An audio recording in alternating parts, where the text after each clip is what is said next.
Hello. ഇതാരും sound തോമയോ? അല്ലത് ഞാനാ, എന്റെ തങ്കക്കൊതമേ.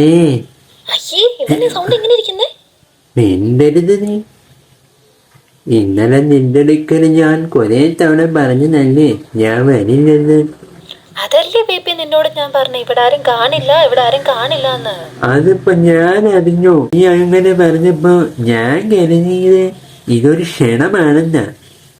അതൊരു മുന്നറിയിപ്പാണെന്ന് ഞാൻ അറിഞ്ഞില്ലല്ലോ. അയ്യോ, എന്നിട്ട് എന്ത് പറ്റി? നീ ഇവിടെ വന്നോ? എന്ത് പറ്റാൻ, ഇന്നലെ നിന്റെ വീട്ടിൽ ഞാൻ വന്നു. ആ പഞ്ഞ പട്ടി എന്നെ അതിനെല്ലാം ഇട്ട് ഓടിച്ചു. ചാടി ഞാൻ മതിലിന്റെ മണ്ടയ്ക്ക് കയറി എടുത്ത് ചാടി.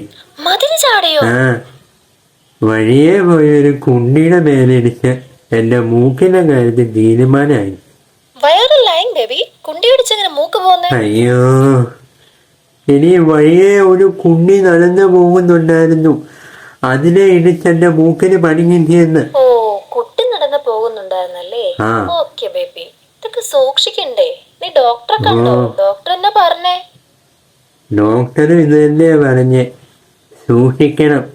പ്രത്യേകിച്ച് കുണ്ടൻ, കുണ്ടി, ശ്രീകുണ്ടൻ, ശ്രീകുണ്ടി, കുണ്ടേട്ടൻ ഇതുപോലുള്ള പദങ്ങളൊക്കെ ഉപയോഗിക്കുമ്പോൾ സൂക്ഷിക്കണം, പ്രത്യേകം സൂക്ഷിക്കണം എന്ന് പറഞ്ഞു. ശരിയാ, ഒന്ന് സൂക്ഷിച്ചേക്ക് ബേബി. എനിക്ക് നിന്നെ ഇപ്പൊ തന്നെ കാണണം. നമ്മൾ സ്ഥിരം കാണുന്നിടത്തേക്ക് നീ ബൈക്ക് എടുത്തൊന്ന് വരുമോ? ഇല്ല, ബൈക്ക് വർക്ക്ഷോപ്പിലാ. ഇനി ഞാനിതെല്ലാം കഴിഞ്ഞിട്ടേ ഇറങ്ങുന്നുള്ളൂ.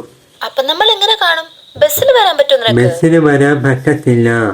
നിന്റെ അതിലെയുള്ള രാജൻ ബസ്സിൽ എന്റെ ഒരു ചേട്ടനുണ്ട്.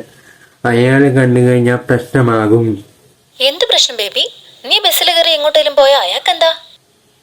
ശരി, ഞാനിനി അവത്തെ കയറി നിന്ന് കുണ്ടേട്ടാ കുണ്ടമംഗലത്തേക്കൊരു ടിക്കറ്റ് തരുമോന്ന് എങ്ങനെ ചോദിക്കുവനി?